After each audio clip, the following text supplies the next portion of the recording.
नमस्कार। Astro factor में आपका स्वागत है। नारी शक्ति और बंधुओं, पिछली बार हमने चर्चा की थी कुछ ज्योतिषीय गणना और श्रीमती गांधी और लोकमान्य तिलक जी की कुंडलियों में। आज हम चर्चा करेंगे सबसे पहले कुछ मूल ज्योतिष के बारे में चर्चा करना आवश्यक है और आज प्रासंगिक है कि सबसे पहले लग्न क्या होता है।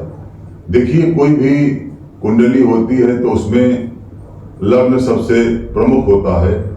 लग्न का आशय यह है कि मनुष्य का जन्म जब पृथ्वी पर होता है तो पूर्व दिशा की ओर जो राशि उदय होती है उसको लग्न कहते हैं। मान लीजिए कि किसी का जन्म लंदन में हुआ है। अब लंदन दिल्ली से वहां का समय 5.5 घंटा पीछे रहता है, तो उस समय सूर्य की पोजीशन कहीं होगी, लेकिन पूर्व दिशा में जो राशि उदय होगी उसको एसेंडेंट कहते हैं या उसको लग्न कहते हैं। ये सबसे महत्वपूर्ण है। दूसरा प्रश्न ये आता है कि राशि क्या होती है। राशि जहां पर चंद्रमा जिस स्थान पर होता है वह उसकी राशि होती है। अब अगर आप कोई समाचार पत्र उठाएं तो ज्यादातर उसमें आकृतियां बनी रहती है राशियों की।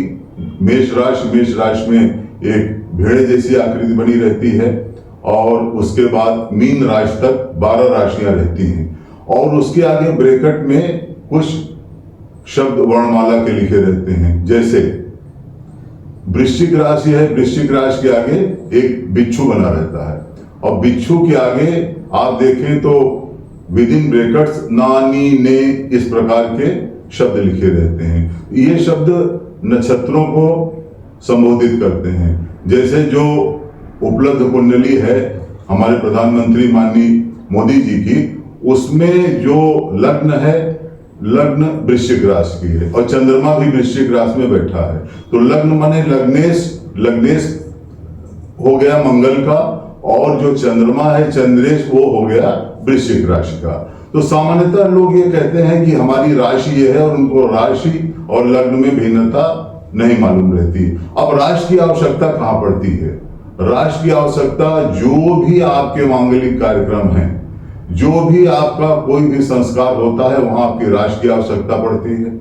और जब भी कोई वैवाहिक कार्यक्रम होता है तो उसमें जो 36 गुणों का मिलान किया जाता है, ये भी आपकी चंद्रमा की राशि पर डिपेंड करती है। तो हमने कहा कि सबसे पहले इन दो चीजों में अंतर स्थापित कर दिया जाए और इसका मत स्थिर कर दिया जाए। अब इसके पश्चात जैसा कि आपको विदित होगा, पिछले बार हमने शनि के बारे में बताया था कि शनि बहुत महत्वपूर्ण राशि है।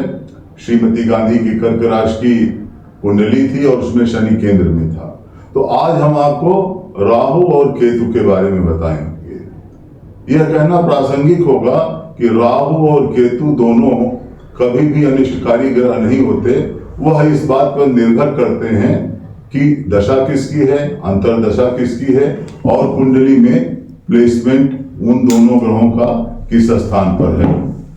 तो सबसे पहले हम आपको संक्षेप में राहु की क्लासिक्स में क्या स्थिति लिखी है, क्लासिक्स में किस प्रकार से राहु के बारे में कथानक किया गया है, इसके बारे में हम आपको बताते हैं। आपको विदित होगा होलिका दहन के समय हिरण्यकश्यप का जिक्र आता है। हिरण्यकश्यप की एक पुत्री थी जिसका नाम सिंहिका था।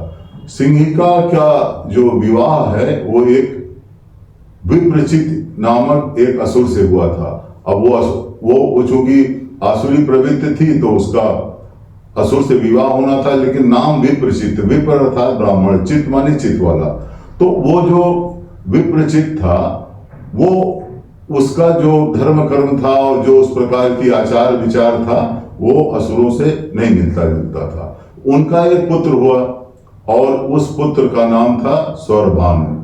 स्वरभानु ने ईश्वर की बहुत तपस्या की और स्वरभानु का मंतव्य यह था कि हमको अमरत्व की प्राप्ति हो जाए।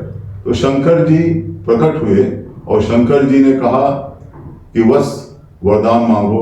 स्वरभानु ने कहा कि भाई हम अमरत्व चाहते हैं।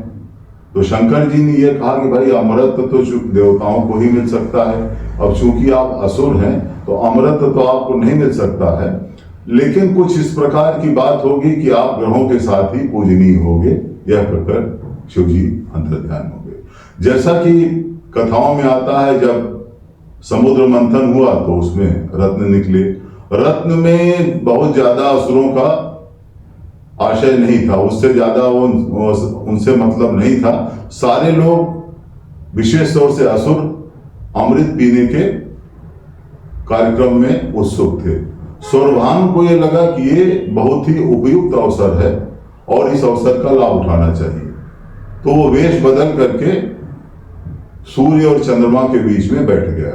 इसी बीच विष्णु भगवान ने मोहिनी रूप धारण कर अमृत पिलाना शुरू किया।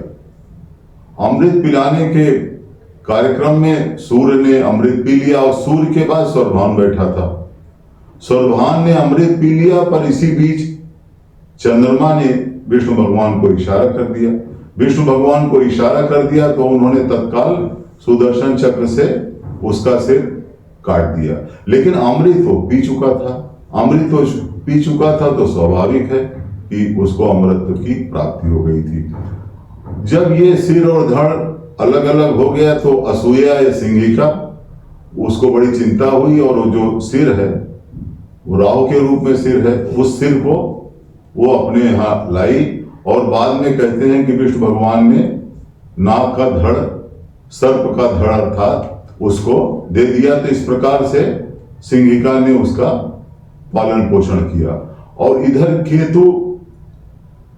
केतु का सिर तो नहीं था, लेकिन उसका जो धड़ था सर्प का था, तो उस पे उन्होंने विष्णु भगवान ने जो सिर था वो सर्प का कर दिया।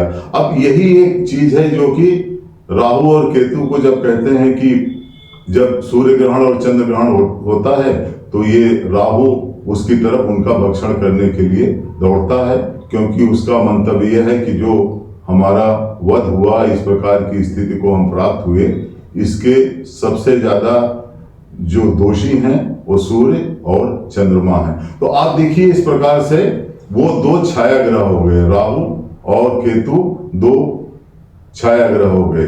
अब जो नवग्रह हैं, नवग्रह की पूजा देखें, अगर शास्त्रों का हमेशा ध्यान रखना चाहिए कि शास्त्रों में क्या लिखा है। अभी देखिए मैं आपको स्मरण दिलाता हूं कि इस समय पितृपक्ष चल रहा है, और पितृपक्ष में अगर आप देखें तो जो भीष्म पितामह थे उनका विवाह नहीं हुआ था। अब ये शास्त्रों में और पुराणों में इस बात का आशय है कि जब उनका विवाह नहीं हुआ था तो उनको पानी कौन देगा, और किस प्रकार से जब पितृपक्ष में उनका किस प्रकार से विसर्जन हो सकता है। तो उसमें देखिए सबसे पहले शास्त्रों में जब पितृपक्ष में आपने पितरों को जल दे दिया तो उसके बाद भीष्म का नाम आता है। और ये गीता प्रेस गोरखपुर की पुस्तिकाएं हैं, और उसमें अगर नित्य कर्म पूजा पद्धति बहुत ही आसान है। गीता प्रेस गोरखपुर ने हिंदू धर्म में साहित्य के प्रचार और प्रसार में बहुत ही सराहनीय भूमिका निभाई है। अभी हमारे माननीय प्रधानमंत्री मोदी जी भी वहां गए थे, और मोदी जी ने भी उनके कार्यक्रमों की काफी सराहना की थी। तो उसमें जो मंत्र है वो इस प्रकार से है, भीष्म शांतनवो पुत्र, यानी भीष्म शांतनु के पुत्र हैं।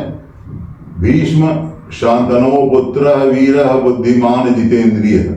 तो अब उनको एक प्रकार की हमेशा तिल, जौ और कुश से उनको एक प्रकार की तिलांजलि दी जाती है। तो देखिए जो चीज शास्त्रों में लिखी गई है बहुत ही तर्कसंगत है। और भ्रम इस बात का है कि हम संस्कृत पढ़ते नहीं हैं, हमें अपनी सभ्यता और संस्कृति की विशेष जानकारी इस कारण से नहीं हो पाती। आप देख रहे थे हमारा प्रोग्राम एस्ट्रो फैक्टर। आपको हमारा प्रोग्राम कैसा लगा हमें अवश्य सूचित करें। आपके सुझाव, आपके बहुमूल्य आशय हमें अपने प्रोग्राम को और बेहतर बनाने में सहायक सिद्ध होंगे। धन्यवाद।